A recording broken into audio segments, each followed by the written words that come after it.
আসসালামু আলাইকুম সবাইকে। তো আজকে ওল্ড ল্যাপটপ ব্যাটারি টিয়ার ডাউন পার্ট 2। আগের ভিডিওতে আমরা 18650 সেলগুলা মানে মোটা যে ল্যাপটপের ব্যাটারিগুলো আছে ওইগুলা টিয়ার ডাউন করছিলাম এবং দেখছিলাম কি এখন ব্যবহারের উপযোগী কিনা। তো আজকে আমরা স্লিম যে সেলগুলো আছে মানে যেগুলোতে lithium polymer type battery use করা হয়, তো ওই সেলগুলা দেখবো ব্যবহার করা যায় কিনা। তো আর কথা না বলে ভিডিও শুরু করা যাক। আর ভিডিওতে সবাই লাইক সাবস্ক্রাইব করে দেবেন। তো আমার হাতে যে পাঁচ সেলটা আছে এটা কিন্তু ব্র্যান্ডেড সেল এইচপি, এটা কোনো রিপ্লেসমেন্ট ইউনিট না, এটা অরিজিনালি এটা এইচপির ব্যাটারি সেল। তো এই অরিজিনাল সেলগুলো একটু ভালো হয় বিকজ রিপ্লেসমেন্ট ইউনিটগুলো কোনটা কোন কোয়ালিটির বলা যায় না, বাট অরিজিনাল যে সেলগুলো আছে মানে যেরকম এটা এইচপিতে, তো এইগুলোর সেলগুলো অনেক সময় খুব ভালো কোয়ালিটির হয়। তো আপনারা যদি পারেন এই সেলগুলো কিনা ট্রাই করবেন। তো আমি এই সেলগুলা খোলার টাইম অনেক এফোর্ট দেওয়া লাগছে বিকজ এটা যেহেতু অরিজিনাল সেল এটাতে খুব ভালো পরিমাণে আঠা ইউজ করা হয়েছে আর খুব হেভি আঠা। আমরা যে আগে রিপ্লেসমেন্ট ইউনিটগুলা দেখছিলাম মানে ওই সেলগুলাতে ওটা এমনি করে জিতেছিল, বাট এটাতে হেভি আঠা ইউজ করা হয়েছে। সো আঠার কারণে দেখেন ব্যাটারিটাও কিছু উপরে উঠে আসতেছে, বাট এটা কিছু না, এটা পরে ঠিক করে নেওয়া যাবে। তো এই অরিজিনাল সেলগুলাতে ব্যাটারি মেকিং প্রসেসটা খুব কোয়ালিটিফুল হয়। আর রিপ্লেসমেন্ট ইউনিটগুলোতে মানে ব্যাটারি সেল থেকে নিয়ে আদার্স কিছু মানে যাই বলেন রিপ্লেসমেন্ট ইউনিটগুলো অরিজিনালের মতো হয় না। তো এই ব্যাটারিটা আমি খুব কষ্ট করে খুলে নিছি। আর খোলার সময় একটু সাবধান থাকবেন বিকজ এই ব্যাটারিগুলা কিন্তু হালকা কিছু হইলেই ব্লাস্ট হয়ে যেতে পারে, বা আপনারা যদি এটাতে হালকা বা একটা কিছু মানে ব্যাটারি সেলগুলার যে পেপারটা আছে এটা ছিঁড়া যায়, ব্যাটারিগুলা বাদ হয়ে যাইব। তো এটা খুব সাবধানতার সাথে খুলবেন এবং খোলার পর এটা স্ট্রিপগুলোরও সাবধানতার সাথে খুলবেন বিকজ এটা স্ট্রিপ যদি উঠে যায় তাহলে আর এটা কিন্তু ইউজফুল থাকে না। তো এখান থেকে আমি 3টা ব্যাটারি সেল পাইছি। তো ফার্স্টের যে সেলটা এটাতে আমরা পাইছি 4.35 ভোল্ট।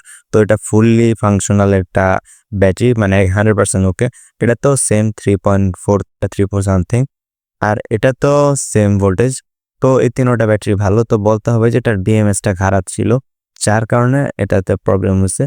অ্যান্ড আমাদের আরেকটা ব্যাটারি, এটাও একটা ব্র্যান্ডের ব্যাটারি, এটা মেবি ডেল অর সামথিং, ডেলেরই হইতে পারে। তো এটারও আঠা খুব হেভি আর এটা খুলতে গিয়ে অনেক ঝামেলা আর পোহাইতে হয়েছে। এটার ভিতরে স্টিলও দেওয়া আছে। তো এই ব্যাটারি অরিজিনাল ব্যাটারিগুলা মানে খোলাটা অনেক টাফ। আর এই ব্যাটারিটা দেখেন খুলতে গিয়ে আমার ব্যাটারি সেলগুলো একটু ড্যামেজ হয়েছে, বাট এগুলো কোনো প্রবলেম না। এটাতে যতক্ষণ ছিদ্র না হইতেছে বা পেপারটা না ছিঁড়তেছে এটা একটু প্রবলেম হওয়ার কথা না। তো এই ব্যাটারিগুলো একটু সাবধানে খোলার চেষ্টা করুন বিকজ এগুলো ব্লাস্ট হয়ে যায়, বিকজ এগুলো খুব নরম ব্যাটারিও বলতে পারেন। লিথিয়াম পলিমার ব্যাটারি আপনার তো জানেনই কি হইতে পারে। তো এটাও ভালো ব্যাটারি, এটাও 3.4, এটাও ভালো। অ্যান্ড এটা এই ব্যাটারিটাতে একটু প্রবলেম মেবি ছিল, আনব্যালেন্স হয়ে গেছিল যার কারণে সেলটা খারাপ দেখাইছে। তো এটাতে আমরা 3.4, ওটা তো আমরা 3.4, তো এটা 2.5 ছিল যার কারণে এই সেলটা খারাপ মানে আনব্যালেন্স হয়ে গেছিল, যার কারণে ব্যাটারিটা মেবি এটার যে বিএমএস ফাংশনটা আছে এটা অফ করে দিয়েছিল, মানে এটার হেলথটা একটু খারাপ হয়ে গেছে আর কি। তাও আমাদের কাজ মানে চলানোর মতন এত খারাপ হওয়ার কথা না। আর সবচেয়ে কষ্ট ছিল এই ব্যাটারিটা খোলা। এটা ডেলের একটা ব্যাটারি, অ্যান্ড এটা খুলতে যে কত হয়েছে কারণ এটা দুই সাইডে স্টিলের শিল্ড দেওয়া ছিল ব্যাটারি প্রোটেকশনের জন্য। এই অরিজিনাল ইয়াগুলাতে স্টিল দেয় বিকজ সেফটি ব্র্যান্ডের কাছে অনেক বড় একটা ইস্যু, তো সেফটির জন্য দেয়। তো এটা কি প্রায় 3 ভোল্টে ব্যাটারিটা ভালো আছে বিকজ 2.5 ভোল্টের উপরে থাকলে ব্যাটারিগুলোকে খারাপ বলা যায় না। অ্যান্ড এটা 2.5 ভোল্টের আছে, এটারও খারাপ বলা যায় না। হ্যাঁ, এই ব্যাটারিটাও ভালো।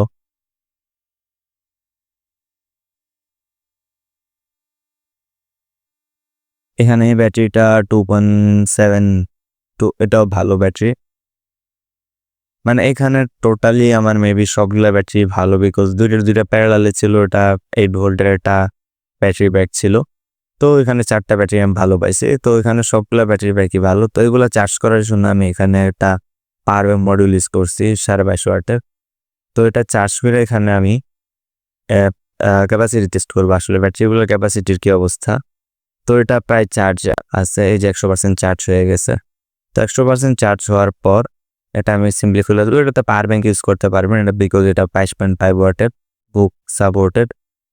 এটা নিয়ে পরে একটা ভিডিও বানাবো। তো এখানে আমি একটা ক্যাপাসিটি টেস্টার মানে ক্যাপাসিটি মেজারমেন্টের যে মডিউলটা এটা ইউজ করছি। তো আপনারা চাইলে লিটোকলা ইউজ করতে পারেন, বিকজ আমার কাছে লিটোকলা নাই, তাই আমি এটা ইউজ করতেছি। তো আমি জানি এগুলো হাই ক্যাপাসিটির ব্যাটারি, সো এখানে 2টা রেজিস্টর ইউজ করছি আমি। তো এটা আপনারা হয়তো এটা কানেকশন জানেন। কানেকশন দেওয়ার পর এখানে সিম্পলি চার্জারটা লাগাবো।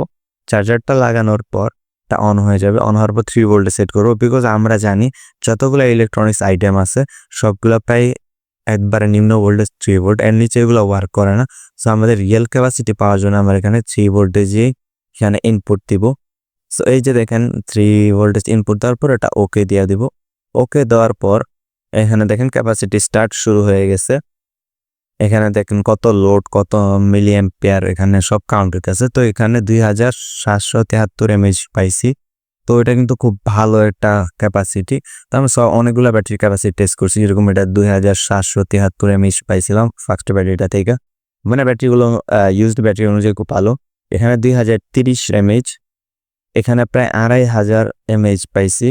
আর এটা তো আমরা 2400, প্রায় এটা তো 2500। সো এখানে ইউজ ব্যাটারি হিসেবে এগুলো খুব ভালো। তো সবাই চ্যানেলটাকে সাবস্ক্রাইব করে দিবেন। ধন্যবাদ সবাইকে।